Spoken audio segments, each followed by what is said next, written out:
Suamiku menjatuhkan talak 3 tepat di acara arisan keluarga.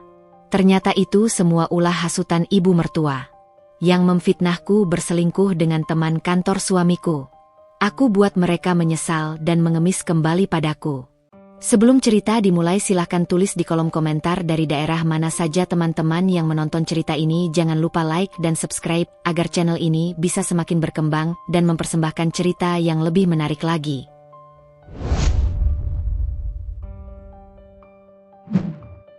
Nadira selalu percaya bahwa rumah tangga tidak harus dimulai dari cinta yang menggelegar.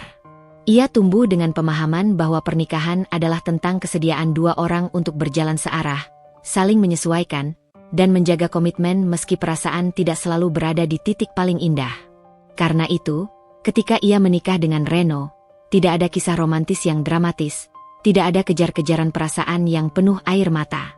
Yang ada hanyalah kesepakatan 2 keluarga, restu yang terasa cukup, dan keyakinan bahwa kecocokan bisa tumbuh seiring waktu.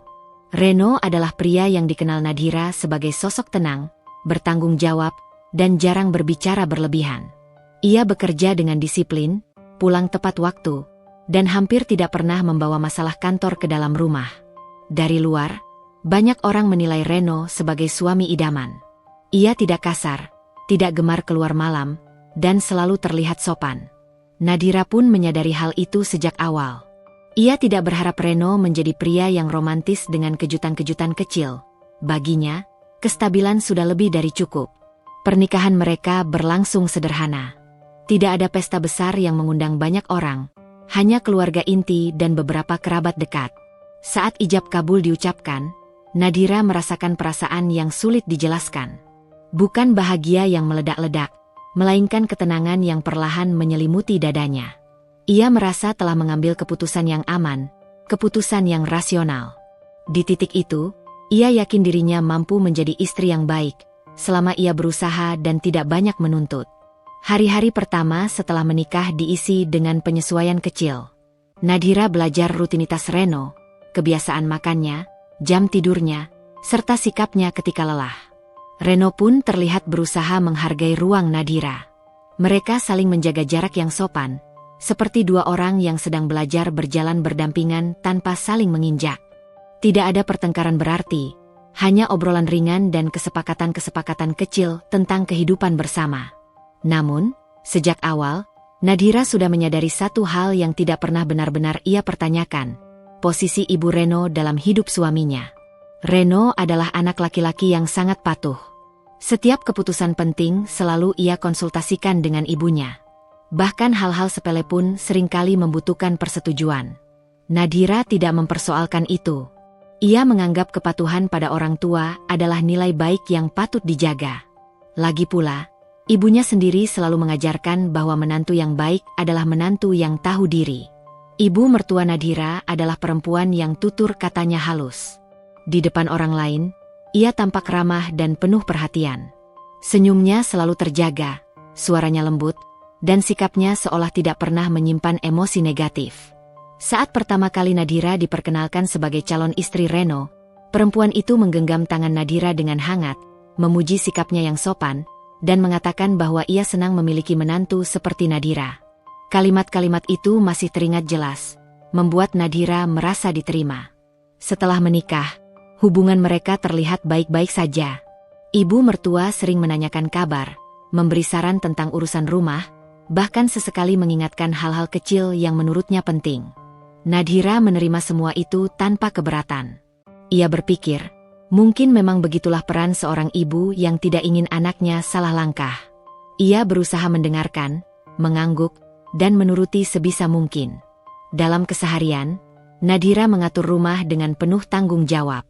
Ia bangun lebih pagi, memastikan kebutuhan Reno terpenuhi sebelum suaminya berangkat kerja. Ia menjaga kebersihan rumah, memasak sesuai selera Reno, dan berusaha tidak membuat suasana menjadi berat. Baginya, rumah adalah tempat beristirahat, bukan arena perdebatan. Ia jarang mengeluh, bahkan ketika tubuhnya lelah atau pikirannya penuh. Reno, di sisi lain, menjalani perannya sebagai pencari nafkah dengan sungguh-sungguh. Ia jarang absen bekerja dan selalu berusaha memberikan yang terbaik. Ia tidak banyak bicara tentang perasaannya, tapi ia menunjukkan kepedulian lewat tindakan-tindakan kecil.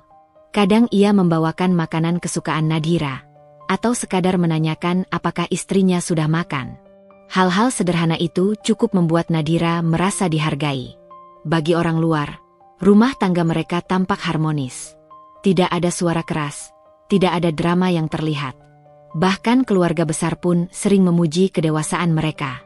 Nadhira menerima pujian itu dengan senyum tipis, merasa bahwa apa yang ia lakukan memang sudah seharusnya.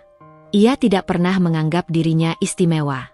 Ia hanya berusaha menjalankan peran yang dipercayakan kepadanya. Namun, di balik ketenangan itu, ada jarak kecil yang perlahan terbentuk tanpa disadari. Jarak yang bukan berupa pertengkaran, melainkan kebiasaan. Reno terbiasa menceritakan banyak hal kepada ibunya, sementara Nadhira seringkali menjadi pendengar terakhir, atau bahkan tidak mendengar sama sekali. Ketika ada keputusan yang melibatkan rumah tangga mereka, Reno lebih dulu mempertimbangkan pendapat ibunya sebelum berbicara dengan Nadhira. Nadhira tidak pernah mempermasalahkan hal tersebut secara terbuka. Ia menganggap dirinya masih dalam proses belajar menjadi istri dan menantu yang baik. Ia meyakinkan diri bahwa suatu hari nanti, ketika kepercayaan sudah tumbuh, posisinya akan lebih dihargai. Ia memilih bersabar, karena baginya, kesabaran adalah bentuk cinta yang paling nyata. Dalam beberapa kesempatan, ibu mertua memberi komentar yang terdengar ringan, namun cukup membuat Nadhira terdiam. Tentang cara ia mengatur rumah, tentang masakan yang seharusnya begini atau begitu, tentang kebiasaan-kebiasaan kecil yang menurut sang ibu perlu diperbaiki. Semua disampaikan dengan senyum dan nada bersahabat, sehingga sulit bagi Nadhira untuk menolak atau membela diri tanpa terlihat tidak sopan. Reno hampir selalu berada di posisi netral. Ia tidak membela secara terang-terangan, tapi juga tidak menyudutkan Nadhira. Sikap itu membuat Nadhira semakin berhati-hati. Ia tidak ingin dianggap sebagai istri yang suka mengadu atau memperbesar masalah. Ia memilih menelan perasaannya sendiri, menyimpannya rapi di dalam hati. Hari demi hari berlalu tanpa perubahan besar. Rutinitas berjalan seperti biasa. Pagi dengan kesibukan masing-masing, malam dengan kebersamaan yang sederhana. Kadang mereka menonton televisi bersama, kadang hanya duduk dalam diam. Nadhira tidak merasa kesepian, tapi ada kalanya ia merasa sendiri dalam pikirannya. Ia menepis perasaan itu, menganggapnya sebagai hal wajar dalam pernikahan. Ia sering mengingat pesan ibunya sebelum menikah. Menjadi istri bukan tentang siapa yang paling benar, tapi siapa yang paling mampu menahan diri. Kalimat itu ia jadikan pegangan. Setiap kali ada hal yang mengganjal, ia memilih diam. Setiap kali merasa tidak didengar, ia memilih memahami. Ia percaya, dengan begitu, rumah tangganya akan tetap utuh. Ibu mertua tetap hadir sebagai sosok yang berpengaruh. Ia sering memberi arahan kepada Reno, dan Reno menerimanya tanpa ragu. Nadhira melihat itu sebagai bentuk kasih sayang seorang ibu kepada anaknya. Ia tidak pernah berpikir lebih jauh. Baginya, selama niatnya baik, semuanya akan berjalan baik pula. Namun, ada satu perasaan samar yang sesekali muncul, seperti bayangan tipis yang cepat menghilang. Perasaan bahwa ia belum benar-benar menjadi bagian yang utuh dari keluarga itu. Bahwa keberadaannya masih diukur, masih diamati. Nadhira tidak bisa menjelaskan perasaan itu dengan kata-kata, dan karena itu pula ia memilih mengabaikannya. Ia terus menjalani perannya dengan penuh tanggung jawab. Ia tidak meminta lebih, tidak menuntut perhatian berlebihan, dan tidak mempersoalkan hal-hal yang menurutnya masih bisa ditoleransi. Ia percaya bahwa waktu akan memperbaiki segalanya. Bahwa ketulusan akan menemukan jalannya sendiri. Babak awal rumah tangga itu berjalan tanpa gejolak besar. Segalanya tampak tenang di permukaan. Tidak ada yang menyangka bahwa di balik ketenangan tersebut, ada celah kecil yang perlahan melebar. Celah yang belum disadari Nadhira, celah yang kelak akan mengubah seluruh hidupnya. Sejak resmi menjadi bagian dari keluarga Reno, Nadhira mulai memahami bahwa perannya tidak hanya sebagai istri, tetapi juga sebagai menantu yang diharapkan selalu mengerti keadaan. Kata, mengerti, sering terdengar, namun jarang sekali diiringi dengan usaha untuk benar-benar memahami perasaannya. Dalam keluarga besar itu, Nadhira perlahan belajar bahwa menantu bukanlah posisi yang memiliki ruang bicara luas. Menantu adalah pihak yang seharusnya menyesuaikan diri, menahan diri, dan menerima apapun yang sudah ada sebelum dirinya datang. Awalnya, semua terasa wajar. Nadhira menganggapnya sebagai bagian dari adaptasi. Ia berpindah dari lingkungan keluarganya sendiri, yang penuh dengan kehangatan dan dialog terbuka, ke keluarga Reno yang lebih tertutup dan hierarkis. Ia menyadari perbedaan itu, dan dengan sadar memilih untuk tidak membandingkan. Baginya, setiap keluarga memiliki caranya sendiri dalam menjaga keteraturan. Namun, seiring waktu, Nadhira mulai merasakan pola yang berulang. Setiap ada perbedaan pendapat, ia yang diminta mengalah. Setiap ada keputusan keluarga, ia yang diharapkan memahami tanpa banyak bertanya. Bahkan untuk hal-hal kecil, seperti rencana kunjungan, menu makanan, atau cara merawat rumah, Nadhira seringkali hanya menjadi penerima keputusan, bukan bagian dari prosesnya. Ibu mertua Nadhira semakin sering melontarkan kalimat-kalimat yang terdengar ringan, tetapi menyimpan makna perbandingan. Ada nama perempuan lain yang disebut, biasanya diakhiri dengan pujian. Tentang menantu tetangga yang pandai memasak, tentang keponakan jauh yang cekatan mengurus rumah, atau tentang istri teman Reno yang selalu sigap mendampingi suaminya kemanapun. Semua disampaikan dengan nada santai, seolah hanya obrolan biasa. Nadhira mendengarkan sambil tersenyum. Ia tidak menunjukkan reaksi berlebihan, meski di dalam hatinya ada rasa tidak nyaman yang perlahan tumbuh. Ia bertanya-tanya, apakah perbandingan itu ditujukan padanya, atau hanya sekadar cerita tanpa maksud apapun. Ia memilih berpikir positif. Ia tidak ingin merasa tersinggung tanpa alasan yang jelas. Reno, seperti biasa, berada di tengah. Ketika ibunya berbicara, ia diam. Ketika Nadhira terdiam lebih lama dari biasanya, Reno hanya menatap sekilas, lalu kembali pada kesibukannya. Ia tidak menanyakan apa yang dirasakan istrinya, dan Nadhira pun tidak berinisiatif untuk bercerita. Ada jarak yang terbentuk dari kebiasaan saling menunggu, namun tak satu pun benar-benar melangkah lebih dulu. Dalam beberapa kesempatan, Nadhira mencoba menyampaikan pendapatnya dengan hati-hati. Ia memilih kata-kata yang lembut, nada yang rendah, dan ekspresi yang sopan. Namun seringkali, pendapat itu berhenti di udara, tidak benar-benar diterima atau ditolak. Hanya anggukan singkat, atau kalimat penutup yang membuat pembicaraan beralih ke topik lain. Dari situ, Nadhira belajar bahwa pendapatnya bukan prioritas. Ketika keluarga besar berkumpul, posisi Nadhira semakin terasa. Ia lebih banyak mengamati daripada berbicara. Ia membantu di dapur, mengurus keperluan tamu, dan memastikan semuanya berjalan lancar. Ia jarang duduk lama untuk ikut berbincang, kecuali dipanggil. Jika ada kekeliruan kecil, ia yang pertama kali ditegur, meski bukan satu-satunya yang terlibat. Tidak ada kata-kata kasar yang dilontarkan padanya. Tidak ada bentakan atau kemarahan terbuka. Justru itulah yang membuat segalanya terasa rumit. Ketidakadilan itu hadir dalam bentuk yang halus, sulit dijelaskan, namun terus terasa. Nadhira sering pulang ke rumah dengan perasaan lelah yang tidak sepenuhnya berasal dari aktivitas fisik. Reno tetap bersikap sama.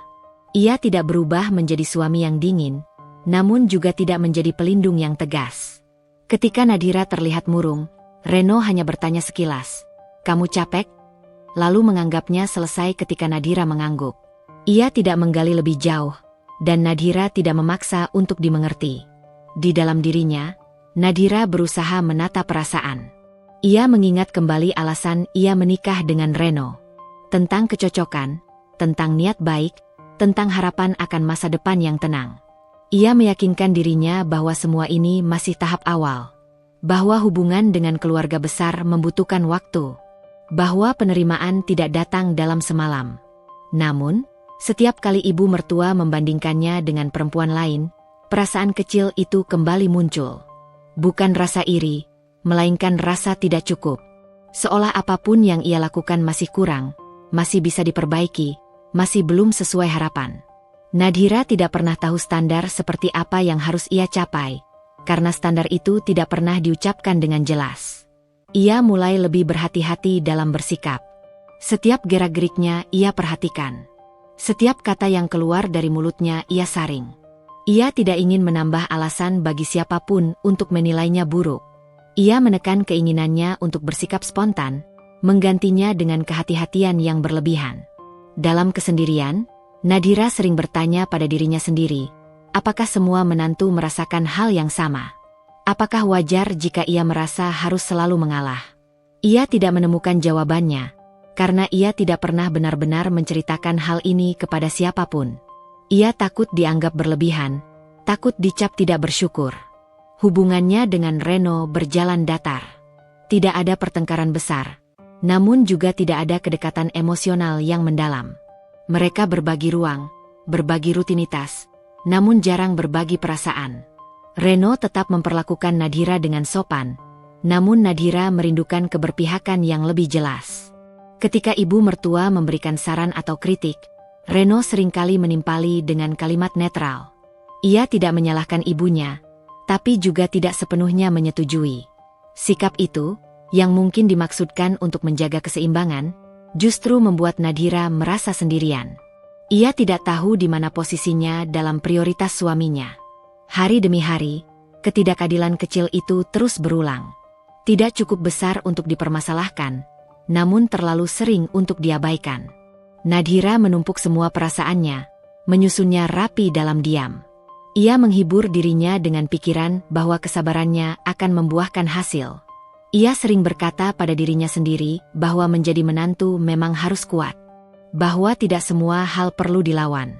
Bahwa mengalah bukan berarti kalah. Kalimat-kalimat itu menjadi mantra yang ia ulangi setiap kali hatinya terasa berat. Babak ini dalam hidup Nadira tidak diwarnai ledakan emosi atau peristiwa dramatis. Hanya rangkaian hari yang berjalan dengan ketimpangan kecil. Ketimpangan yang perlahan membentuk pola, dan pola itu mulai terasa sebagai kebiasaan. Di akhir setiap hari, ketika Nadira berbaring di samping Reno, ia memandang langit-langit kamar dengan pikiran penuh. Ia meyakinkan dirinya bahwa semua ini adalah proses. Bahwa suatu hari nanti, ketika waktu sudah cukup, segalanya akan menjadi lebih mudah. Ia menutup matanya dengan keyakinan itu, tanpa menyadari bahwa proses yang ia jalani sedang membentuk luka-luka kecil yang belum terlihat, namun nyata adanya. Dunia kerja Reno adalah bagian dari hidupnya yang paling jarang dibicarakan di rumah. Bukan karena ada sesuatu yang disembunyikan, melainkan karena bagi Reno, pekerjaan adalah kewajiban yang selesai begitu ia menanggalkan sepatu dan menggantung tas di rumah. Ia tidak membawa cerita kantor sebagai bahan keluhan atau kebanggaan. Ia menjalani rutinitasnya dengan disiplin yang sama setiap hari, seolah dunia di luar rumah adalah sesuatu yang terpisah, tidak perlu terlalu dicampur-adukan dengan urusan pribadi. Reno bekerja di sebuah perusahaan yang menuntut ketelitian dan kerja tim. Lingkungannya rapi, profesional, dan diisi orang-orang yang terbiasa berbicara dengan bahasa formal. Tidak ada suasana santai berlebihan, tidak pula hubungan personal yang terlalu dekat. Semuanya berjalan sesuai aturan. Jam kerja jelas, pembagian tugas terstruktur, dan komunikasi dilakukan seperlunya. Nadira mengenal dunia kerja itu dari cerita-cerita kecil yang tidak sengaja terucap. Tentang rapat yang berlangsung lebih lama dari biasanya, tentang proyek yang harus selesai tepat waktu, atau tentang rekan kerja yang cuti. Reno tidak pernah menyebut nama dengan detail, seolah semua itu hanya potongan informasi tanpa makna khusus. Nadira tidak pernah bertanya lebih jauh. Baginya, selama Reno pulang tepat waktu dan tetap bersikap sama seperti biasa, tidak ada yang perlu dicurigai. Dalam beberapa kesempatan tertentu, Nadira memang ikut hadir dalam acara yang berkaitan dengan kantor Reno. Biasanya acara resmi, seperti perayaan kecil perusahaan, undangan pernikahan rekan kerja, atau kegiatan formal yang memperbolehkan pasangan hadir. Di momen-momen itulah Nadira mulai mengenal lingkungan kerja Reno secara langsung. Ia melihat sendiri bagaimana Reno bersikap di kantor. Tetap tenang, tidak banyak bicara, dan menjaga jarak profesional. Ia menyapa rekan-rekannya dengan sopan, berbincang seperlunya, lalu kembali pada Nadira. Tidak ada sikap berlebihan, tidak ada perhatian khusus yang ditujukan pada siapapun. Nadira merasa tenang melihat itu. Ia melihat konsistensi sikap Reno, baik di rumah maupun di luar. Di lingkungan itu, ada beberapa rekan kerja Reno yang sesekali berinteraksi dengan Nadira. Interaksi itu pun terjadi karena situasi, bukan karena inisiatif pribadi. Obrolan ringan tentang pekerjaan Reno, tentang kesibukan masing-masing, atau sekadar basa-basi formal yang biasa terjadi dalam acara resmi. Semua berlangsung di ruang terbuka, disaksikan banyak orang, tanpa nada personal yang berlebihan. Nadhira menyadari betul posisinya sebagai istri. Ia menjaga sikapnya dengan hati-hati. Ia tidak berbicara terlalu lama dengan siapapun, tidak tertawa berlebihan, dan selalu menjaga jarak fisik. Ia tidak ingin menciptakan kesan yang salah, meskipun tidak ada yang terlihat berniat menilai demikian. Sikap itu bukan karena takut, melainkan karena prinsip yang ia pegang sejak awal pernikahan. Ada satu rekan kerja Reno yang cukup sering berada di sekitar mereka dalam acara-acara seperti itu. Bukan karena mencari perhatian, tetapi karena memang berada di divisi yang sama dengan Reno. Setiap kali berinteraksi, pembicaraan selalu terbatas pada hal-hal umum. Tentang pekerjaan, tentang acara yang sedang berlangsung, atau tentang cuaca. Tidak pernah ada pembicaraan pribadi, tidak pula pesan singkat di luar urusan kerja. Jika sesekali ada pesan yang masuk ke ponsel Reno di luar jam kerja, Reno tidak pernah menutupinya. Ia membaca di depan Nadhira, menjawab singkat, lalu meletakkan kembali ponselnya. Pesan-pesan itu biasanya berupa konfirmasi rapat, perubahan jadwal, atau hal teknis lain yang tidak memerlukan respons panjang. Nadhira melihat semuanya tanpa rasa curiga. Tidak ada nada tersembunyi, tidak ada bahasa yang ambigu. Bahkan ketika nama rekan kerja itu muncul beberapa kali, Nadhira tidak pernah merasa terganggu. Baginya, itu wajar dalam dunia kerja. Ia justru merasa Reno cukup transparan. Tidak ada usaha untuk menyembunyikan layar ponsel, tidak ada perubahan sikap yang mencolok. Semuanya terlihat lurus dan apa adanya. Reno sendiri tidak pernah menunjukkan kecemburuan. Ia tidak membatasi Nadhira dalam bergaul, tidak pula mencurigai interaksi sosial istrinya. Ia percaya pada Nadhira, atau setidaknya ia tidak pernah menunjukkan keraguan. Sikap itu membuat Nadhira merasa dihargai sebagai pasangan yang dipercaya. Ia pun membalas kepercayaan itu dengan sikap yang sama. Dalam keseharian, Nadhira juga memiliki aktivitasnya sendiri. Ia mengurus rumah, menjalani rutinitasnya, dan sesekali bertemu teman. Ia tidak pernah merasa perlu mengisi setiap jam dengan keberadaan Reno. Ia percaya bahwa pernikahan bukan tentang saling mengawasi, melainkan saling memberi ruang. Selama komunikasi berjalan baik dan kepercayaan dijaga, segalanya akan tetap pada jalurnya. Di rumah, pembicaraan tentang kantor tetap minim. Reno lebih sering membahas hal-hal praktis, tentang jadwal esok hari, tentang rencana akhir pekan, atau tentang kebutuhan rumah. Nadhira mendengarkan, menanggapi seperlunya, lalu kembali pada aktivitasnya. Tidak ada kecemasan yang terselip dalam benaknya. Sesekali, ibu mertua Nadhira bertanya tentang pekerjaan Reno. Pertanyaan itu terdengar biasa, bahkan terkesan perhatian. Nadhira menjawab sesuai yang ia tahu.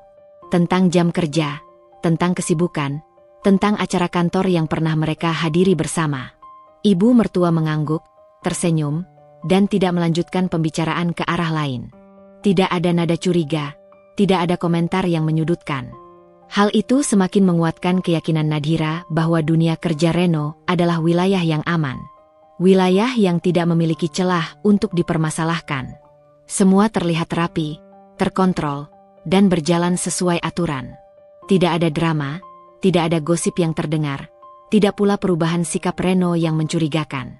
Dalam beberapa momen, Nadhira justru merasa bersyukur. Ia melihat banyak rumah tangga yang retak karena urusan pekerjaan, karena ketidakjujuran, atau karena batas yang dilanggar. Ia merasa pernikahannya tidak berada di posisi itu. Ia merasa aman. Aman dalam pengertian yang sederhana. Tidak ada alasan untuk khawatir. Reno tetap pulang di jam yang sama. Tetap makan bersama jika tidak terlalu lelah. Tetap menanyakan kabar Nadhira meski dengan cara yang sederhana.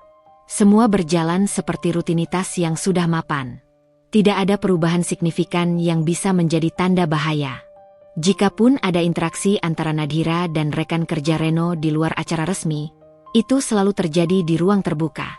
Misalnya saat bertemu tidak sengaja di tempat umum, atau saat menghadiri undangan bersama. Obrolannya singkat, formal, dan langsung berakhir ketika Reno mendekat. Tidak ada kelanjutan, tidak ada komunikasi pribadi setelahnya. Nadira sendiri sangat sadar menjaga batas. Ia tidak menyimpan nomor kontak siapapun dari kantor Reno, kecuali jika benar-benar diperlukan dan dengan sepengetahuan Reno. Ia tidak merasa perlu menjalin hubungan personal dengan rekan kerja suaminya. Baginya, itu bukan ruang yang harus ia masuki. Arisan keluarga besar selalu menjadi agenda rutin yang tidak pernah terlewat. Bagi sebagian orang, acara itu hanyalah ajang berkumpul, berbagi cerita, dan menjaga silaturahmi. Bagi Nadira, arisan keluarga adalah ruang di mana ia harus menempatkan diri dengan hati-hati. Bukan karena ia tidak menyukai kebersamaan, tetapi karena ia tahu, di sanalah segala penilaian seringkali muncul tanpa disadari. Sejak pagi hari, Nadira sudah bersiap dengan penuh tanggung jawab. Ia bangun lebih awal dari biasanya, memastikan rumah dalam keadaan rapi sebelum mereka berangkat. Ia memilih pakaian yang sopan, tidak mencolok, namun tetap pantas untuk acara keluarga. Ia menyisir rambutnya dengan rapi, memeriksa kembali penampilannya di cermin, bukan karena ingin tampil berlebihan, melainkan karena tidak ingin ada celah kecil yang bisa menjadi bahan komentar. Di dapur, ia menyiapkan makanan yang akan dibawa. Tangannya bergerak terampil, meski pikirannya sesekali melayang. Ia memastikan semuanya sesuai dengan kebiasaan keluarga Reno. Tidak terlalu pedas, tidak terlalu asin. Ia mengingat dengan baik saran-saran ibu mertuanya sebelumnya. Nadira ingin datang sebagai menantu yang siap membantu, bukan sekadar hadir. Reno, sejak pagi, terlihat lebih banyak diam. Ia tetap bersikap sopan, tetap membantu hal-hal kecil, namun ada sesuatu yang berbeda dari raut wajahnya. Sesekali ia menarik napas panjang, seolah menahan beban yang tidak diucapkan. Nadira memperhatikan itu, namun memilih tidak bertanya. Ia menganggap mungkin Reno hanya lelah atau sedang memikirkan pekerjaan. Perjalanan menuju rumah tempat arisan berlangsung berjalan tanpa banyak percakapan. Radio menyala pelan, mengisi keheningan dengan lagu-lagu yang biasa mereka dengar. Nadira sesekali melirik Reno, berharap ada penjelasan atau setidaknya obrolan ringan seperti biasanya. Namun Reno hanya fokus pada jalan. Tangannya menggenggam setir lebih erat dari biasanya. Sesampainya di lokasi, suasana sudah ramai. Tawa terdengar dari dalam rumah, aroma makanan bercampur memenuhi udara. Nadira menarik napas pelan, menyiapkan dirinya untuk bersikap ramah. Ia tersenyum, menyapa satu persatu anggota keluarga yang ditemuinya. Ia menyalami dengan sopan, menundukkan kepala sedikit sebagai bentuk hormat. Ibu mertua menyambut mereka dengan senyum yang lebih lebar dari biasanya. Nada suaranya terdengar hangat, bahkan ia sempat memeluk Nadira sekilas. "Capek, ya?"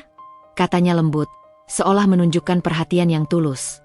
Nadira terkejut, namun membalas dengan senyum dan anggukan kecil. Sikap itu terasa berbeda, tetapi Nadira tidak ingin berpikir terlalu jauh.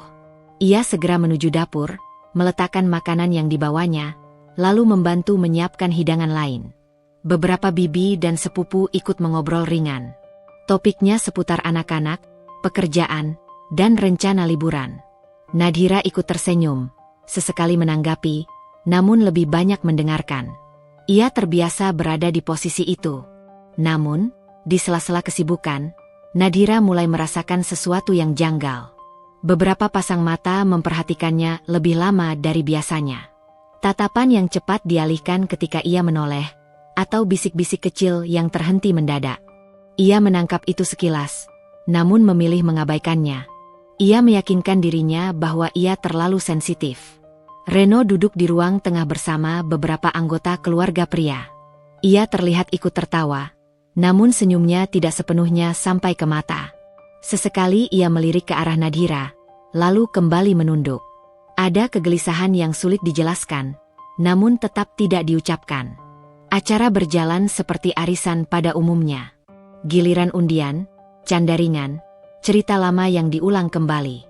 Anak-anak berlarian, suara piring dan gelas beradu, aroma kopi dan camilan memenuhi ruangan. Nadira bergerak dari satu tempat ke tempat lain, membantu menyajikan, membersihkan, dan memastikan tamu merasa nyaman. Ibu mertua beberapa kali memanggil Nadira dengan nada yang ramah. Memintanya mengambil sesuatu, menyampaikan pesan kecil, atau sekadar mengajaknya duduk sebentar. Sikap itu membuat beberapa orang melirik dengan ekspresi sulit ditebak. Nadhira tidak memahaminya, dan tidak berusaha mencari arti di baliknya. Di tengah keramaian itu, Nadhira sempat duduk sejenak. Ia mengamati suasana, mendengarkan tawa dan percakapan yang bersahut-sahutan. Dari luar, semuanya terlihat hangat dan penuh keakraban. Tidak ada tanda-tanda ketegangan yang nyata. Tidak ada konflik, tidak ada perdebatan. Namun perasaan di dalam dirinya tidak sepenuhnya tenang. Ada sesuatu yang terasa berbeda, seperti udara yang terlalu diam sebelum hujan turun. Nadhira tidak bisa menunjuk apa tepatnya yang membuatnya merasa demikian. Semua orang bersikap normal, bahkan lebih ramah dari biasanya. Reno semakin jarang berada di dekatnya. Ia lebih sering terlibat dalam percakapan dengan keluarganya, sesekali tertawa, lalu kembali diam. Nadhira mencoba mencari momen untuk berbicara dengannya, namun selalu teralihkan oleh hal lain. Ia menganggap mungkin ini hanya perasaannya sendiri. Ketika arisan hampir selesai, suasana semakin cair. Beberapa orang mulai bercanda lebih bebas, mengenang cerita lama, bahkan menyinggung hal-hal pribadi dengan nada gurauan. Nadhira tersenyum menanggapi, meski beberapa kalimat terasa menyentuh ranah yang seharusnya tidak perlu dibicarakan di forum keluarga besar. Ibu mertua duduk di tengah, menjadi pusat perhatian. Ceritanya mengalir lancar, disambut tawa dan anggukan. Nadhira memperhatikan betul ekspresinya. Ada keyakinan di sana, seolah ia memegang kendali atas suasana. Sekali lagi, Nadhira menepis pikiran yang muncul. Ia tidak ingin berprasangka. Menjelang akhir acara, Nadhira kembali menangkap tatapan-tatapan aneh itu. Kali ini lebih jelas. Beberapa kerabat memandangnya dengan ekspresi yang sulit ia artikan. Ada yang terlihat iba, ada yang seolah menunggu sesuatu. Nadhira merasa dadanya sedikit sesak, namun ia tetap menjaga wajahnya agar terlihat biasa saja. Reno berdiri, berjalan mondar-mandir sejenak, lalu kembali duduk. Gerakannya gelisah, tangannya mengepal, lalu mengendur. Nadhira ingin bertanya, namun tidak menemukan waktu yang tepat. Ia tidak ingin membuat suasana menjadi canggung. Ketika akhirnya mereka bersiap pulang, ibu mertua kembali menghampiri Nadhira. Kali ini dengan senyum yang lebih tenang, hampir puas. Ia mengusap lengan Nadhira sebentar, berkata bahwa ia senang Nadhira bisa datang dan membantu. Kata-kata itu terdengar manis, namun meninggalkan rasa asing di hati Nadhira. Di perjalanan pulang, suasana kembali sunyi. Reno menyetir tanpa banyak bicara. Nadhira duduk di sampingnya, memandangi jalanan yang mulai gelap. Ia merasakan firasat halus yang tidak bisa ia jelaskan. Bukan ketakutan, bukan pula kecemasan yang jelas. Hanya perasaan bahwa ada sesuatu yang akan berubah. Ia mencoba meyakinkan dirinya bahwa itu hanya kelelahan. Bahwa acara keluarga memang sering menguras energi. Bahwa semua yang ia rasakan hanyalah pikiran yang terlalu jauh melayang. Namun perasaan itu tetap tinggal, mengendap di dadanya. Malam itu, sebelum tidur, Nadhira teringat kembali tatapan-tatapan aneh, senyum ibu mertuanya, dan kegelisahan Reno. Semuanya terangkai dalam pikirannya tanpa penjelasan yang jelas. Ia menutup mata dengan perasaan yang belum pernah ia rasakan sebelumnya. Sebuah firasat kecil, samar, namun cukup untuk membuat tidurnya tidak sepenuhnya nyenyak. Tidak ada satupun tanda yang benar-benar memberi peringatan bahwa hari itu akan menjadi hari yang mengubah hidup Nadhira. Arisan keluarga berjalan seperti biasa. Tawa masih terdengar, gelas-gelas masih terisi, dan percakapan ringan masih saling bersahutan. Semua tampak normal di permukaan, seolah tidak ada apapun yang sedang disiapkan. Nadhira duduk dengan sikap tenang, wajahnya terjaga, senyumnya sesekali muncul ketika ada yang menyapanya. Ia tidak tahu bahwa di tengah kehangatan semu itu, arah pembicaraan perlahan digiring ke jalur yang berbeda. Ibu mertua Nadhira, yang sejak awal acara terlihat lebih ramah dari biasanya, mulai membuka percakapan dengan nada yang masih terdengar ringan. Ia bercerita tentang pentingnya menjaga kehormatan keluarga, tentang betapa rapuhnya kepercayaan jika sekali saja ternoda. Kalimat-kalimat itu disampaikan sambil tertawa kecil, seolah hanya petuah umum yang bisa ditujukan kepada siapa saja. Beberapa anggota keluarga mengangguk setuju. Ada yang menimpali dengan komentar singkat, ada pula yang hanya tersenyum tanpa suara. Nadhira mendengarkan tanpa rasa curiga. Baginya, pembicaraan seperti itu sering muncul dalam pertemuan keluarga. Ia tidak melihat dirinya sebagai topik yang sedang dibicarakan. Namun nada ibu mertua perlahan berubah. Tidak lagi sekadar nasihat umum, melainkan mulai menyentuh contoh-contoh yang terasa terlalu dekat. Tentang istri yang terlalu sering berhubungan dengan orang luar, tentang perempuan yang lupa batas setelah menikah, tentang kehormatan yang jatuh bukan karena perbuatan besar, melainkan kebiasaan kecil yang dianggap sepele. Nadhira merasakan ada yang mengganjal. Dadanya sedikit mengeras, tetapi ia masih berusaha menenangkan diri. Ia menatap Reno, berharap suaminya akan menanggapi atau setidaknya menunjukkan sikap.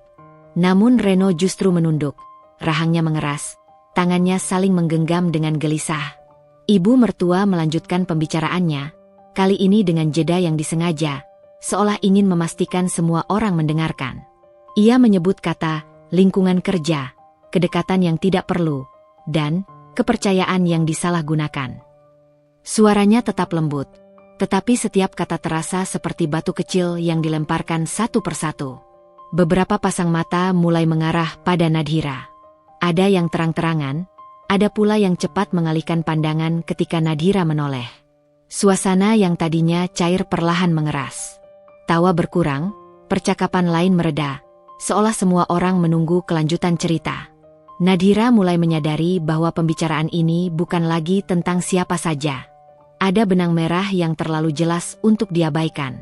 Ia merasakan panas menjalar ke wajahnya, tetapi pikirannya masih berusaha mencari alasan rasional. Mungkin ia terlalu sensitif. Mungkin ini hanya kebetulan. Namun kebetulan itu runtuh ketika ibu mertua menyebut nama Reno dengan jelas. Ia menoleh ke arah putranya, menatapnya dengan ekspresi penuh keprihatinan yang dibuat-buat. Ia mengatakan bahwa sebagai ibu, ia tidak bisa diam ketika melihat anaknya disakiti. Bahwa ada hal-hal yang seharusnya diselesaikan di dalam rumah, bukan dibiarkan menjadi bahan pembicaraan orang lain. Kata, orang lain, menggantung di udara, berat dan syarat makna. Nadhira membuka mulut, ingin bertanya apa maksud semua ini. Namun sebelum ia sempat bersuara, ibu mertua melanjutkan dengan nada yang lebih tegas. Ia menyebut adanya laporan, adanya kecurigaan, adanya bukti-bukti yang menurutnya tidak pantas diabaikan. Ia tidak menyebutkan detail, tetapi cukup untuk membuat suasana berubah drastis. Beberapa anggota keluarga mulai berbisik. Ada yang terlihat terkejut, ada yang tampak seolah sudah mengetahui sesuatu. Nadhira merasa lantai di bawah kakinya bergeser. Ia memandang sekeliling, mencari wajah yang bisa memberinya penjelasan, tetapi yang ia temukan hanyalah ekspresi campur aduk yang tidak memberinya pegangan. Reno akhirnya berdiri. Gerakannya kaku, seolah tubuhnya digerakkan oleh tekanan yang tidak terlihat. Ia tidak langsung menatap Nadhira. Pandangannya menyapu ruangan, lalu berhenti pada ibunya. Ada pergulatan di wajahnya, tetapi tidak ada keberanian untuk menghentikan apa yang sedang terjadi. Ibu mertua, seolah mendapat lampu hijau, melanjutkan dengan tuduhan yang kini tidak lagi tersirat. Ia mengatakan bahwa Nadhira telah menjalin kedekatan yang tidak wajar dengan teman kantor Reno. Ia menyebut perilaku yang menurutnya melampaui batas seorang istri. Ia menyusun kata-katanya sedemikian rupa, sehingga terdengar seperti fakta yang sudah dipastikan kebenarannya. Nadhira membeku. Kepalanya berdengung, suaranya tercekat di tenggorokan. Tuduhan itu terasa begitu asing, begitu jauh dari kenyataan hidup yang ia jalani. Ia ingin tertawa karena absurditasnya, tetapi tidak ada suara yang keluar. Ia ingin marah, tetapi tubuhnya tidak bergerak. Ia mencoba berbicara, menyebut nama Reno dengan suara yang nyaris tidak terdengar. Ia ingin menjelaskan, ingin bertanya dari mana semua ini berasal. Namun suaranya tenggelam dalam riuh bisik-bisik yang kembali muncul. Tidak ada yang memintanya berbicara. Tidak ada yang menghentikan alur tuduhan itu. Reno menunduk lebih dalam. Ia mengusap wajahnya dengan kedua tangan, napasnya terdengar berat. Tekanan dari sekelilingnya semakin nyata. Beberapa anggota keluarga mulai memberi komentar, sebagian menyarankan agar masalah ini diselesaikan secara tegas. Sebagian lain hanya menggelengkan kepala dengan ekspresi kecewa. Dalam hitungan menit, Nadira berubah dari menantu yang tenang menjadi pusat skandal yang bahkan ia sendiri tidak pahami. Reno mengangkat wajahnya. Matanya memerah, tetapi bukan karena air mata. Lebih karena emosi yang tertahan, campuran antara marah, malu, dan tertekan. Ia akhirnya menatap Nadira, namun tatapan itu tidak membawa kehangatan atau perlindungan. Tatapan itu dingin, jauh, seolah Nadira adalah orang asing. Tanpa meminta penjelasan, tanpa memberi kesempatan bagi Nadira untuk membela diri, Reno mengucapkan kata-kata yang tidak pernah Nadira bayangkan akan ia dengar. Suaranya terdengar datar, namun cukup keras untuk didengar semua orang. Kata talak itu meluncur begitu saja, sekali, dua kali, hingga yang ketiga. Waktu seolah berhenti. Ruangan yang tadi penuh suara mendadak sunyi. Tidak ada tawa, tidak ada bisik-bisik. Semua mata tertuju pada Nadira. Ia berdiri di tempatnya, tubuhnya kaku, pikirannya kosong. Kata-kata Reno masih bergema di telinganya, tetapi maknanya belum sepenuhnya ia cerna. Ia tidak menangis. Bukan karena ia kuat, melainkan karena rasa malu dan shock telah melumpuhkan segalanya. Di hadapan orang-orang itu, di ruang yang seharusnya menjadi ruang keluarga, martabatnya runtuh tanpa ia diberi kesempatan untuk mempertahankannya. Ibu mertua menarik napas panjang, seolah lega. Beberapa anggota keluarga menunduk, ada pula yang saling bertukar pandang. Tidak ada yang mendekat pada Nadira. Tidak ada yang bertanya apakah ia baik-baik saja. Semua seolah sepakat bahwa keputusan sudah diambil, dan Nadira hanyalah pihak yang harus menerimanya. Nadira akhirnya menyadari bahwa ia tidak dihukum karena kesalahan, melainkan karena tuduhan. Ia tidak dijatuhkan karena bukti, melainkan karena hasutan. Namun kesadaran itu datang terlambat. Kata-kata talak sudah terucap, dan kehormatannya sudah tercabik di hadapan banyak orang.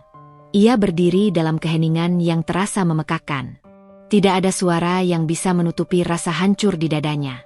Tidak ada kata yang mampu mengembalikan martabat yang baru saja direnggut. Nadira menundukkan kepala, bukan karena ia bersalah, melainkan karena ia tidak lagi tahu kemana harus memandang. Babak hidupnya berubah di detik itu. Dan keheningan yang menyelimuti ruangan menjadi saksi bisu runtuhnya sebuah rumah tangga, bukan karena dosa, melainkan karena kebohongan yang dibiarkan tumbuh dan dipercaya tanpa pernah diuji kebenarannya. Nadira tidak ingat bagaimana kakinya melangkah keluar dari rumah itu.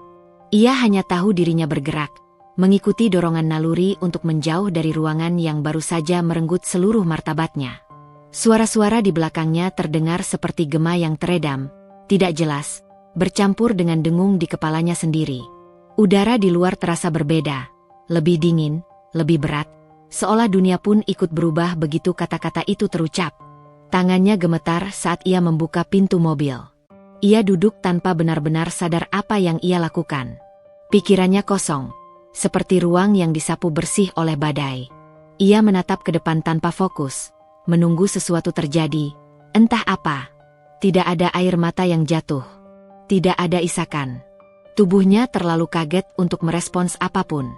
Perjalanan pulang terasa panjang, meski jaraknya sebenarnya tidak jauh. Setiap lampu jalan yang dilewati seolah menandai kenyataan baru yang tidak pernah ia pilih. Nadira merasa seperti orang asing di tubuhnya sendiri. Ia memegang dadanya, mencoba bernapas dengan teratur, tetapi napasnya tetap terasa dangkal. Setibanya di rumah, ia membuka pintu dengan tangan yang masih gemetar. Rumah itu sunyi. Tidak ada Reno. Tidak ada suara televisi. Tidak ada langkah kaki. Kesunyian menyambutnya seperti tamparan kedua setelah penghinaan yang baru saja ia terima.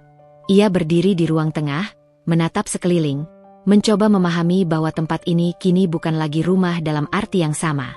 Ia duduk di sofa tanpa melepaskan sepatu. Pandangannya tertuju pada dinding, lalu beralih ke foto pernikahan mereka yang masih tergantung rapi. Foto itu tampak asing, seperti milik orang lain. Ia menatap wajahnya sendiri di sana, tersenyum tenang, penuh harapan, dan tiba-tiba dadanya terasa sesak. Saat itulah tubuhnya menyerah. Air mata yang tertahan sejak tadi akhirnya jatuh, satu persatu, tanpa suara. Tangisnya tidak meledak, hanya mengalir pelan, seolah ia takut suaranya sendiri akan memecah sesuatu yang sudah rapuh. Ia menangis bukan karena talak itu sendiri, melainkan karena cara semuanya terjadi. Di depan orang banyak, tanpa pembelaan, tanpa hak bicara. Malam itu berlalu tanpa kehadiran Reno. Tidak ada pesan, tidak ada panggilan. Ponsel Nadhira tetap sunyi.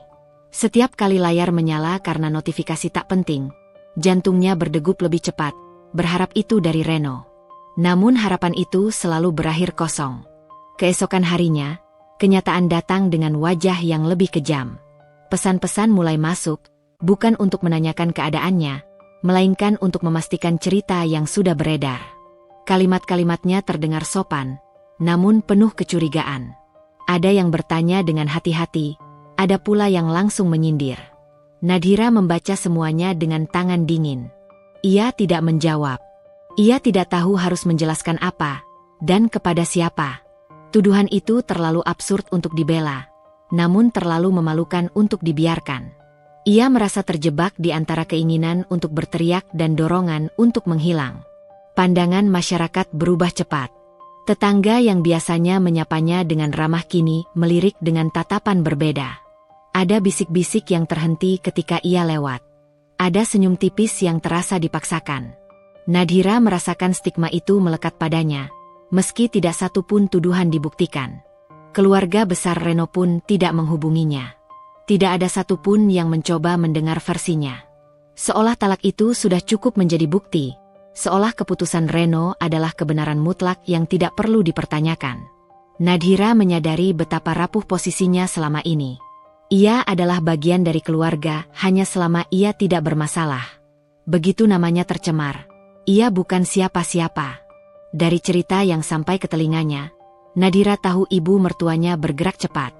Narasi dibentuk rapi, disampaikan dengan nada prihatin. Tentang menantu yang mengecewakan, tentang ibu yang berusaha melindungi anaknya, tentang keputusan berat yang harus diambil demi kehormatan keluarga. Cerita itu menyebar tanpa hambatan, karena datang dari sosok yang dianggap paling berhak berbicara. Nadhira mendengarnya dari orang lain, bukan langsung. Setiap potongan cerita terasa seperti luka baru. Ia tidak diberi kesempatan meluruskan, tidak pula dipanggil untuk dimintai penjelasan. Ia hanya menjadi objek pembicaraan, bukan manusia dengan perasaan dan hak bicara. Hari-hari berikutnya berjalan lambat.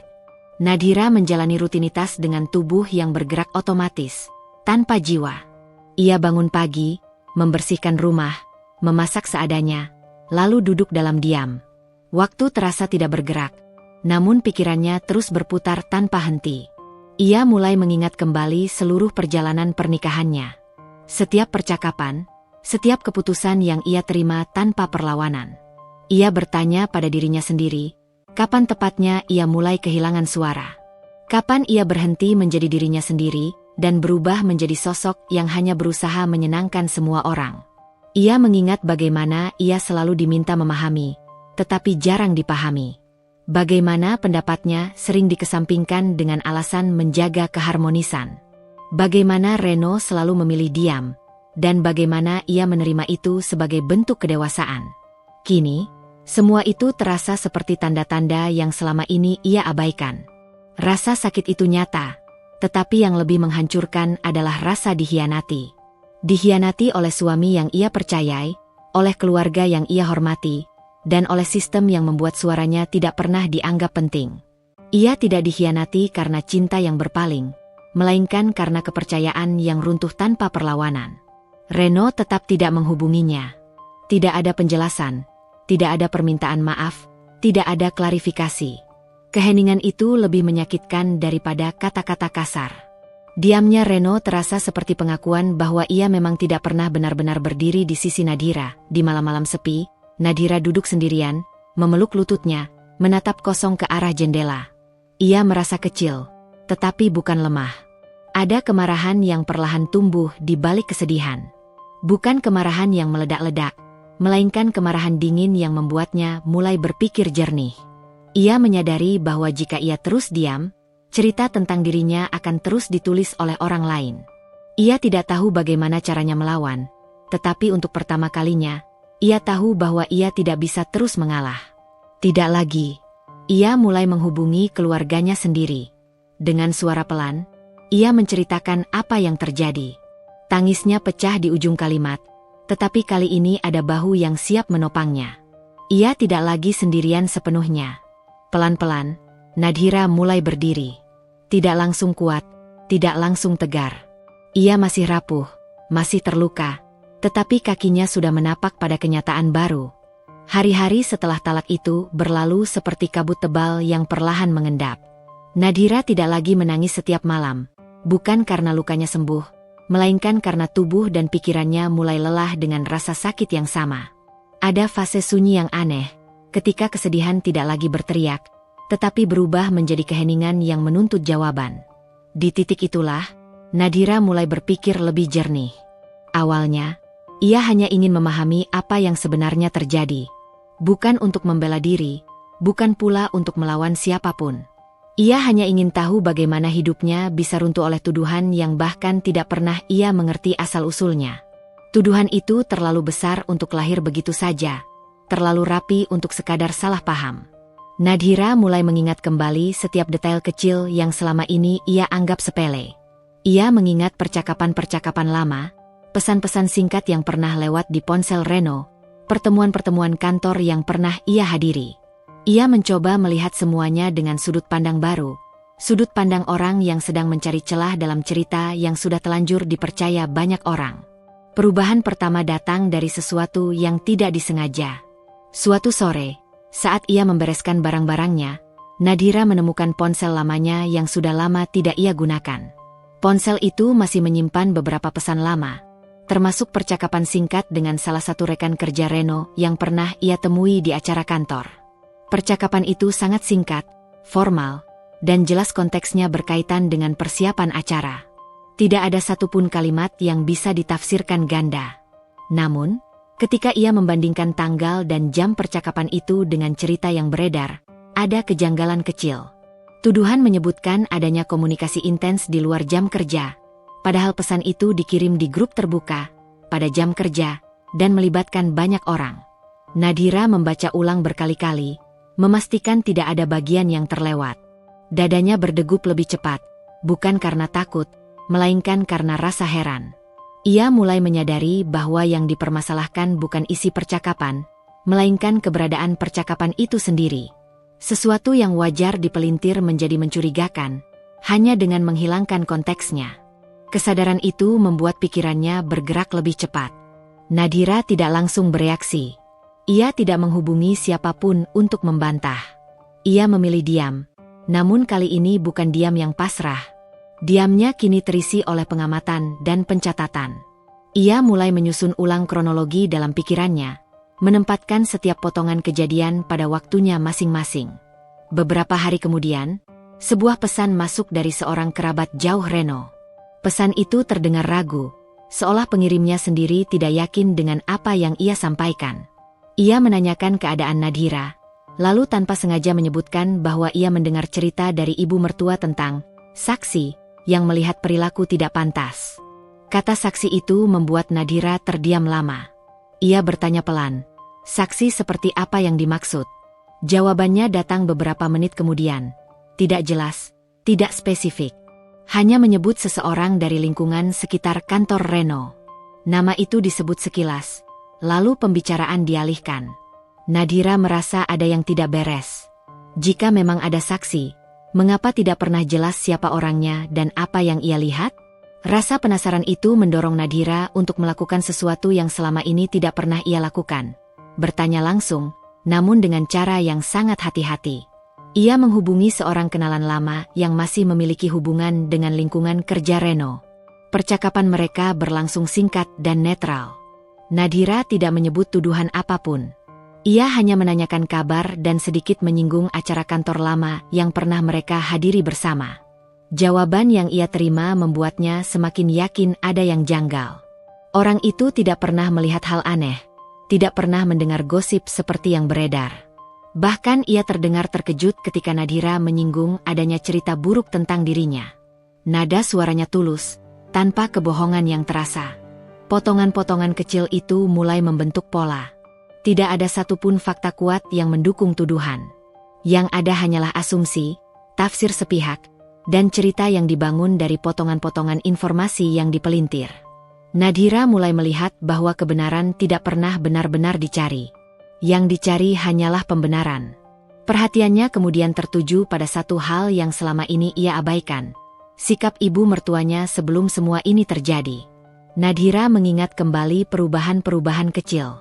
Senyum yang terlalu ramah di arisan terakhir, komentar-komentar yang terasa seperti perbandingan, ketertarikan berlebihan pada kehidupan rumah tangganya. Semua itu kini tampak berbeda di matanya. Ia teringat beberapa percakapan yang dulu ia anggap biasa. Tentang bagaimana seorang istri seharusnya selalu ada di sisi suami. Tentang perempuan yang terlalu mandiri. Tentang batas-batas yang menurut ibu mertua sering dilanggar oleh generasi sekarang. Dulu, Nadhira hanya mendengarkan. Kini, ia melihat semua itu sebagai potongan motif. Nadhira mulai bertanya pada dirinya sendiri.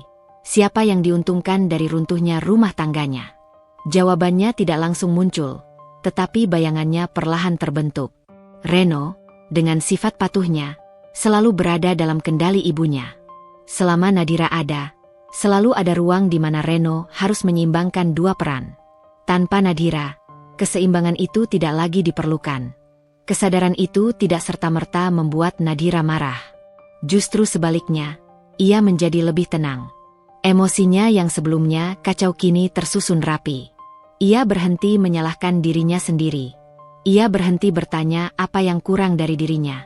Ia mulai melihat bahwa masalah ini bukan tentang kesalahan, melainkan tentang kekuasaan dan kendali. Dengan ketenangan baru itu, Nadhira semakin berhati-hati. Ia tahu bahwa melawan secara terbuka hanya akan memperkuat narasi yang sudah dibangun. Ia memilih mengamati, mencatat, dan menyimpan. Setiap cerita yang sampai ke telinganya ia simpan dalam ingatan, mencocokkan satu dengan yang lain. Ia mulai membedakan mana fakta, mana opini, mana kebohongan yang dibungkus kepedulian. Ia juga menyadari satu hal penting. Tidak semua orang di sekitarnya percaya begitu saja pada tuduhan itu. Ada yang diam bukan karena setuju, melainkan karena takut. Ada yang memilih netral karena tidak ingin terlibat. Kesadaran itu memberinya sedikit kekuatan. Ia tidak sepenuhnya sendirian. Perubahan dalam diri Nadhira semakin terasa. Ia tidak lagi terlihat rapuh seperti minggu-minggu pertama. Ia tetap sedih, tetapi kesedihannya tidak lagi menguasai dirinya. Ia mulai mengatur hari-harinya dengan lebih terstruktur. Bangun pagi dengan tujuan, mengisi waktu dengan hal-hal yang membuat pikirannya aktif. Ia membaca, menulis, dan mencatat. Setiap kali kenangan pahit datang, ia tidak lagi menolaknya. Ia mengamati kenangan itu seperti seorang saksi, bukan korban. Ia melihat bagaimana dirinya dulu selalu mengalah, bagaimana ia terlalu percaya bahwa diam akan menyelesaikan segalanya. Dari sana, ia belajar. Puncak kesadarannya datang dari sebuah percakapan yang tidak ia duga. Seorang kerabat yang selama ini jarang berhubungan dengannya tiba-tiba menghubungi. Dengan nada hati-hati, orang itu mengatakan bahwa ia merasa ada yang tidak beres sejak awal. Ia menyebutkan bahwa cerita yang disampaikan ibu mertua sering berubah detailnya, tergantung kepada siapa cerita itu disampaikan. Kalimat itu menghantam Nadhira dengan keras. Cerita yang berubah detailnya berarti cerita yang tidak berangkat dari kebenaran. Itu berarti fitnah. Hari-hari setelah arisan itu tidak berjalan seperti yang Reno bayangkan. Tidak ada rasa lega, tidak ada perasaan selesai sebagaimana yang sering dibayangkan orang ketika mengambil keputusan besar. Yang ada justru kekosongan yang terus melebar, seperti ruangan dalam dadanya yang tiba-tiba kehilangan dinding penyangga. Rumah yang dulu terasa hidup kini sunyi dengan cara yang menekan. Setiap sudut menyimpan jejak kehadiran Nadhira, bukan dalam bentuk benda, melainkan kebiasaan-kebiasaan kecil yang dulu ia anggap biasa. Reno mulai menyadari bahwa ia terlalu cepat menerima satu versi cerita tanpa pernah benar-benar memeriksa isinya. Pada awalnya, ia mencoba menenangkan dirinya sendiri dengan dalih bahwa ia hanya menjalankan kewajiban sebagai anak dan suami yang ingin menjaga nama keluarga. Namun dalih itu semakin hari terasa rapuh. Setiap kali ia mengingat wajah Nadhira saat talak itu terucap, ada sesuatu yang mengganjal, sesuatu yang tidak bisa ia jelaskan dengan logika. Perubahan pertama dalam dirinya muncul secara perlahan. Bukan berupa ledakan emosi, melainkan keraguan kecil yang datang di sela-sela kesibukan. Di kantor, ia mulai mendengar potongan percakapan yang berbeda dari yang selama ini ia yakini. Ada rekan kerja yang secara tidak sengaja menyebut nama Nadhira dengan nada heran, seolah tidak percaya dengan kabar yang beredar. Tidak ada penghakiman, hanya kebingungan. Reno tidak langsung menanggapi. Ia hanya mendengarkan, membiarkan kalimat-kalimat itu mengendap. Namun semakin sering ia mendengar versi yang berbeda, semakin ia merasa bahwa cerita yang ia terima di rumah tidak sepenuhnya utuh. Beberapa orang bahkan terang-terangan menyatakan bahwa mereka tidak pernah melihat perilaku yang dituduhkan kepada Nadhira. Kalimat-kalimat itu menusuknya dengan cara yang berbeda, bukan sebagai tuduhan, melainkan sebagai cermin. Di tengah kebingungan itu, Reno mulai teringat kembali bagaimana sebenarnya Nadhira selama ini. Ia mengingat sikapnya yang selalu menjaga jarak, kehati-hatiannya dalam bersikap, bahkan pada hal-hal yang tampak sepele. Ia teringat betapa Nadhira sering mengalah demi menghindari konflik, betapa ia jarang membela diri meskipun disudutkan. Kenangan-kenangan itu kini terasa seperti bukti yang terlambat disadari. Tekanan batin mulai muncul ketika Reno menyadari satu hal yang tidak bisa ia bantah. Talak itu dijatuhkan bukan karena keyakinan penuh, melainkan karena tekanan. Ia tidak pernah benar-benar mendengarkan penjelasan Nadhira. Ia tidak memberi ruang bagi kebenaran untuk berdiri. Ia memilih diam, lalu bertindak, dua hal yang kini ia sesali. Setiap malam, Reno sulit tidur. Ketika matanya terpejam, pikirannya justru semakin aktif. Ia mengulang kembali kejadian di arisan itu, mencoba mencari titik di mana ia seharusnya berhenti, seharusnya bertanya, seharusnya menunda. Namun semua itu hanya berakhir pada satu kesimpulan pahit. Semuanya sudah terjadi, dan tidak ada tombol untuk memutar ulang. Hubungannya dengan ibunya pun mulai berubah, meskipun tidak pernah dibicarakan secara terbuka. Ada jarak yang sebelumnya tidak pernah ada. Setiap kali ibunya membahas Nadhira dengan nada yakin dan seolah tanpa keraguan, Reno justru merasakan penolakan dalam dirinya. Ia mulai mempertanyakan detail-detail kecil yang dulu ia terima begitu saja. Cerita yang disampaikan ibunya terasa terlalu rapi, terlalu konsisten untuk sebuah kejadian yang seharusnya kompleks. Reno mulai memperhatikan bahwa ibunya selalu menghindari pembicaraan mendalam. Ketika Reno bertanya lebih detail, jawabannya sering berputar atau dialihkan. Ada kalanya ibunya menunjukkan emosi berlebihan, seolah ingin menutup ruang diskusi. Sikap itu semakin memperkuat kegelisahan Reno. Dalam hatinya, Reno mulai merasa terjebak di antara dua peran yang selama ini ia jalani tanpa pernah benar-benar ia sadari. Sebagai anak yang patuh dan sebagai suami yang seharusnya melindungi. Untuk pertama kalinya, dua peran itu saling bertabrakan dengan keras. Ia mulai menyadari bahwa kepatuhan tanpa pertimbangan bisa berubah menjadi pengkhianatan, bukan hanya terhadap orang lain, tetapi juga terhadap dirinya sendiri. Keinginan untuk mencari Nadhira mulai muncul, tetapi selalu terhenti di tengah jalan. Ada gengsi yang menahannya, rasa malu yang tidak bisa ia singkirkan begitu saja. Bagaimana ia harus datang setelah menjatuhkan talak di hadapan banyak orang? Bagaimana ia harus berbicara setelah memilih diam ketika Nadhira membutuhkan pembelaan? Reno beberapa kali mengambil ponselnya, membuka kontak Nadhira, lalu menutupnya kembali. Jarum jam terus bergerak, tetapi ia tetap berada di tempat yang sama. Ia takut mendengar suara Nadhira, takut jika suara itu penuh luka, atau lebih buruk lagi, penuh ketenangan yang menandakan bahwa Nadhira telah benar-benar melepaskannya. Di sisi lain, ibunya tidak tinggal diam.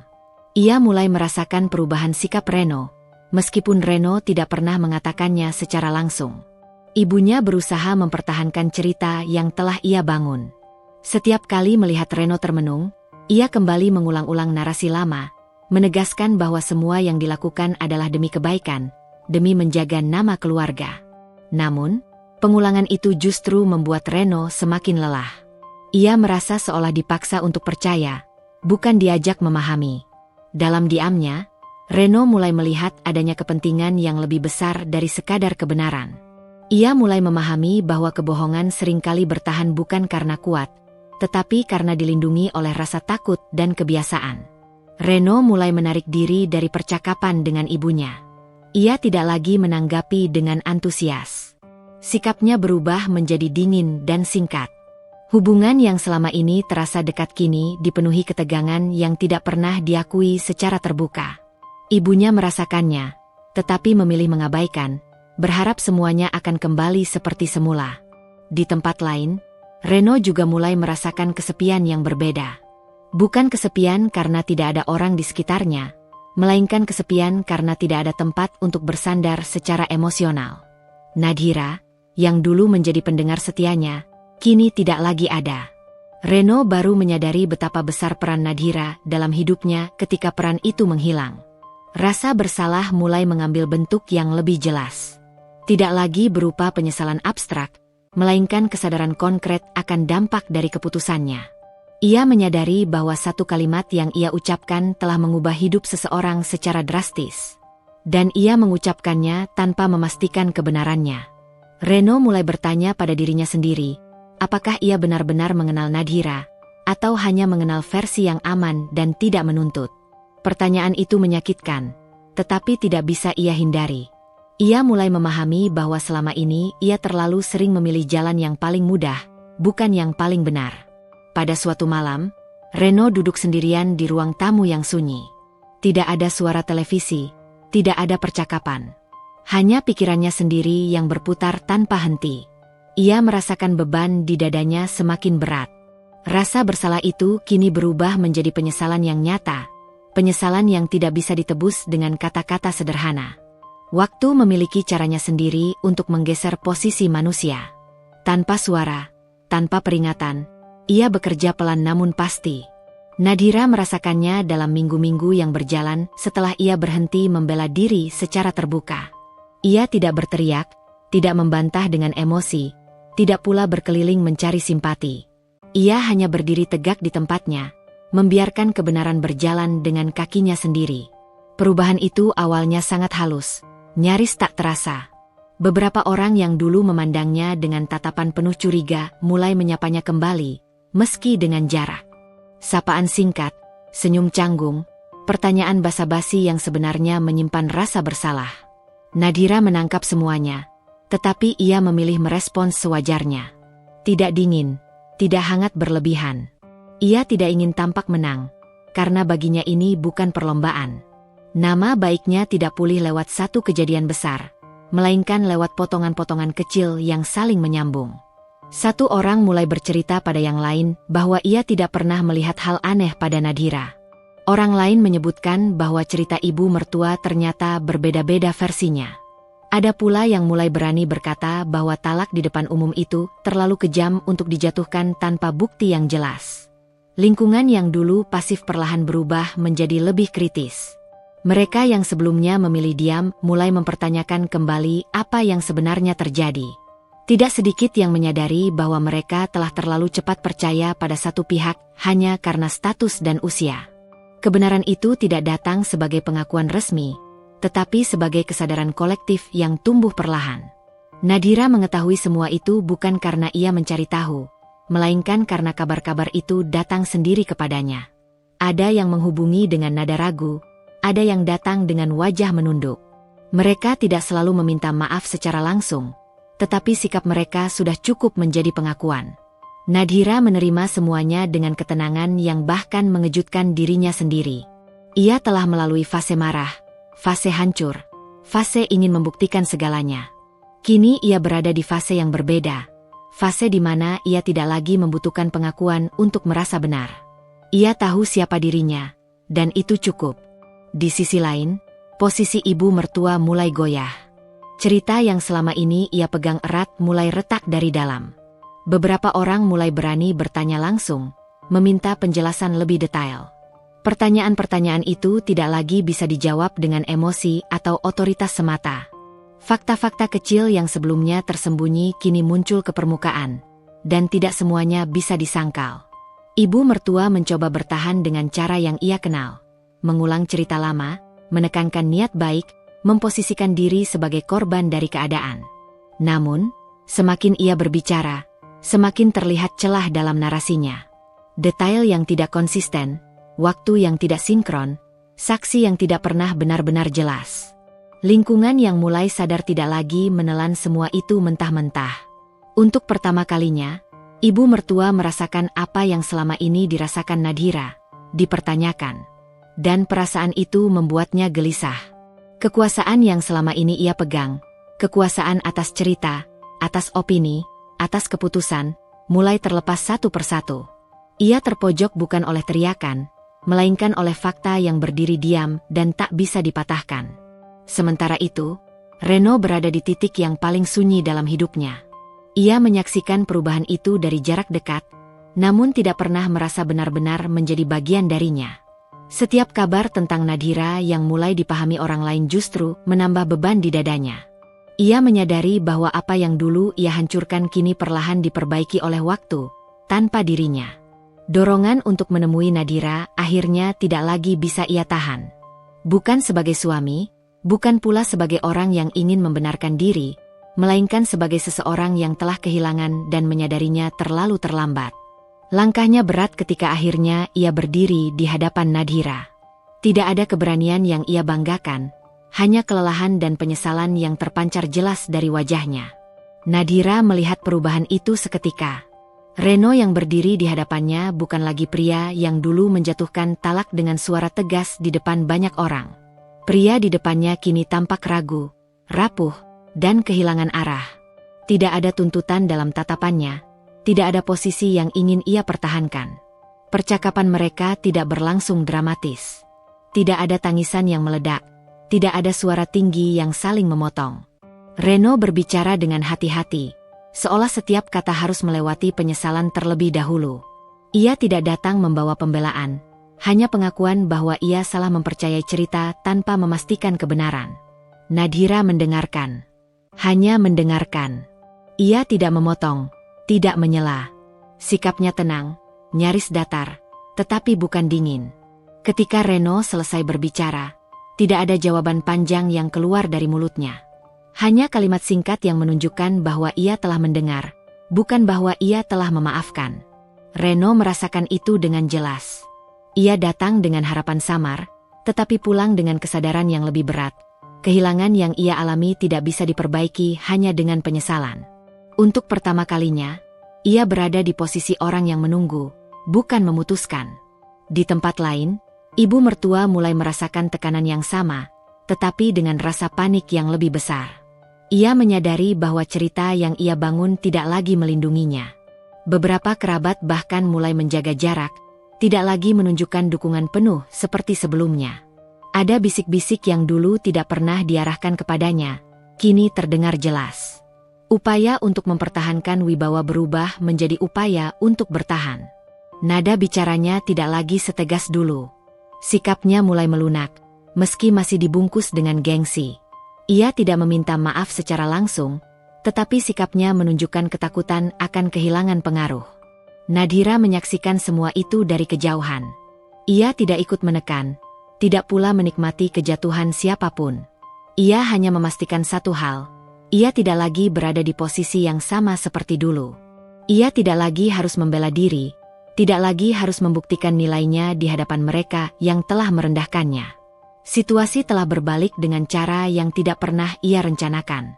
Mereka yang dulu menjatuhkan kini berbicara dengan nada rendah. Mereka yang dulu yakin kini dipenuhi keraguan. Dan Nadhira, yang dulu dipaksa menerima keputusan besar tanpa suara, kini memegang kendali atas jarak dan batas yang ia tentukan sendiri. Bab ini berakhir bukan dengan kemenangan yang dirayakan, melainkan dengan keseimbangan baru yang sunyi.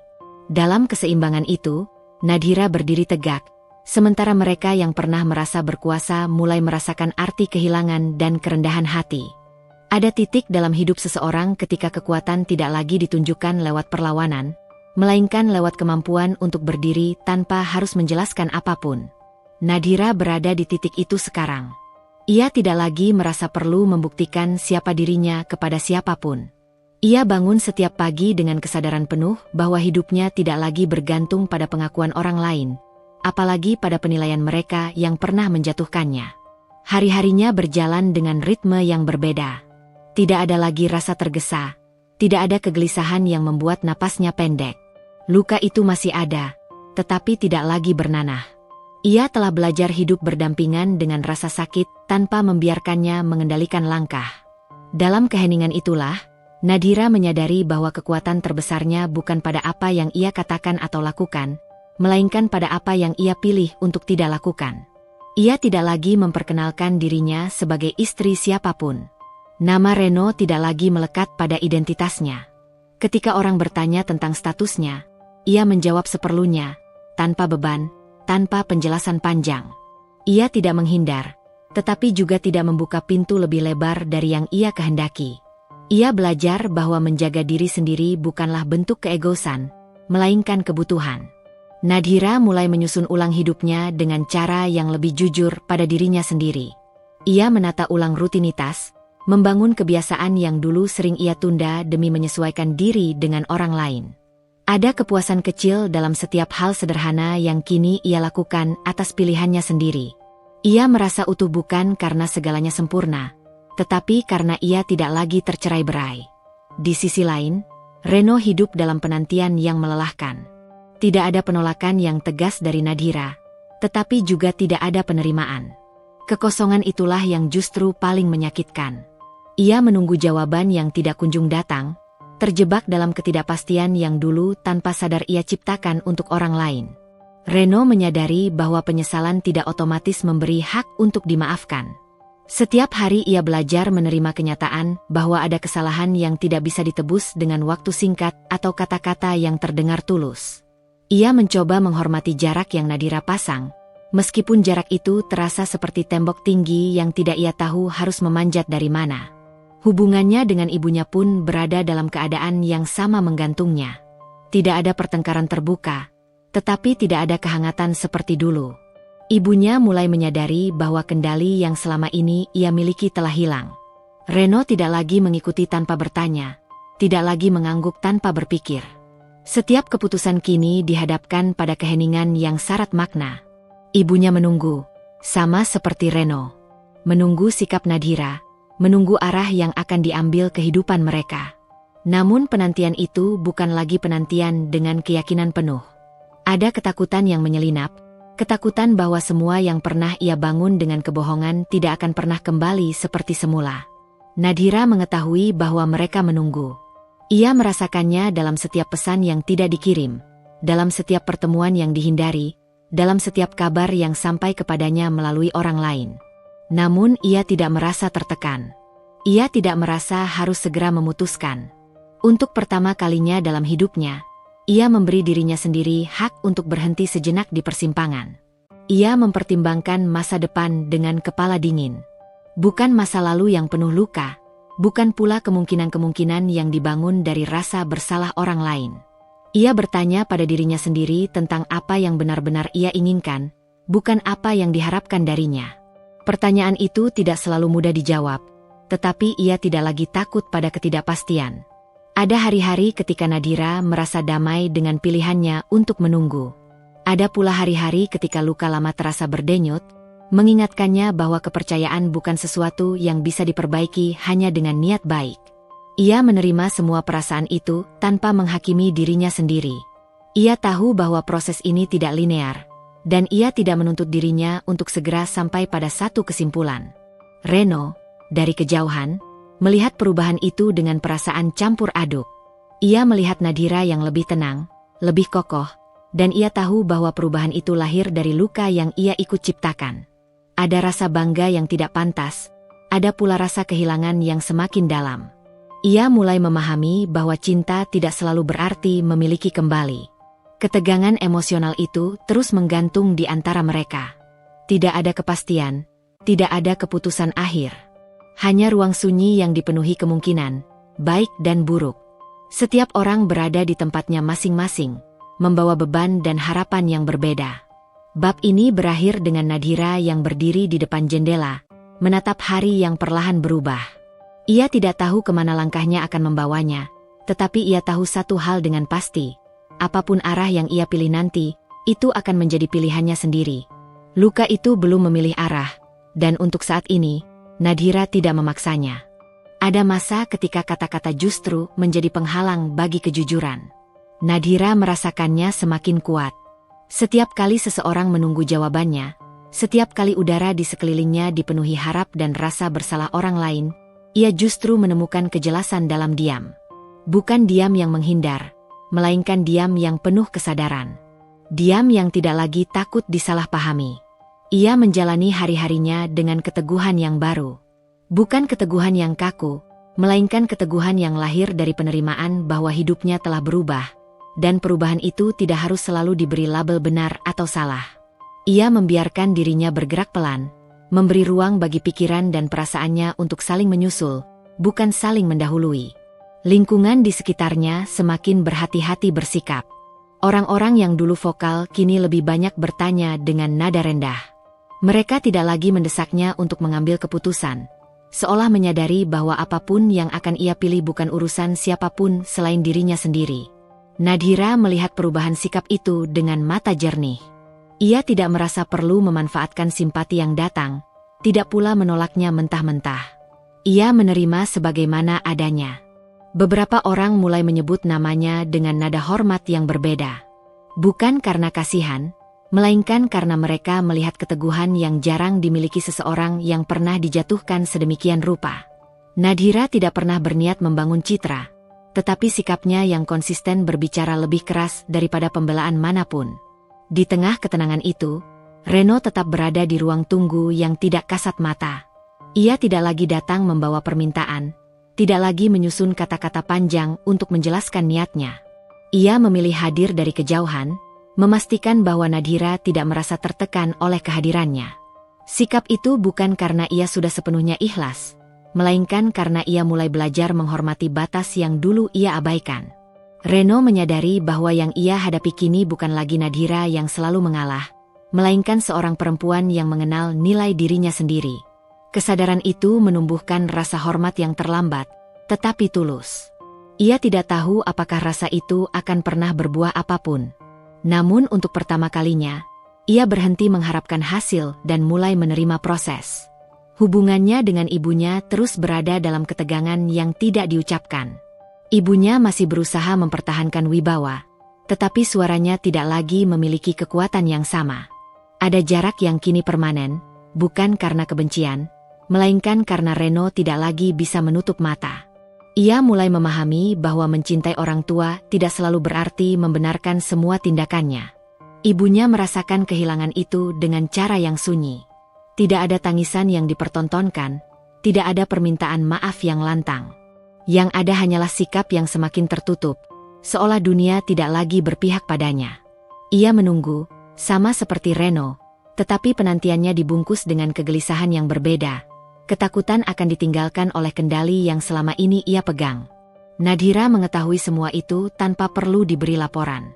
Ia paham dinamika yang terjadi, paham perubahan yang bergulir perlahan.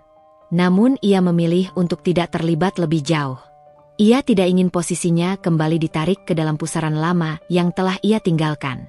Bukan karena ia tidak peduli, tetapi karena ia peduli pada dirinya sendiri dengan cara yang baru.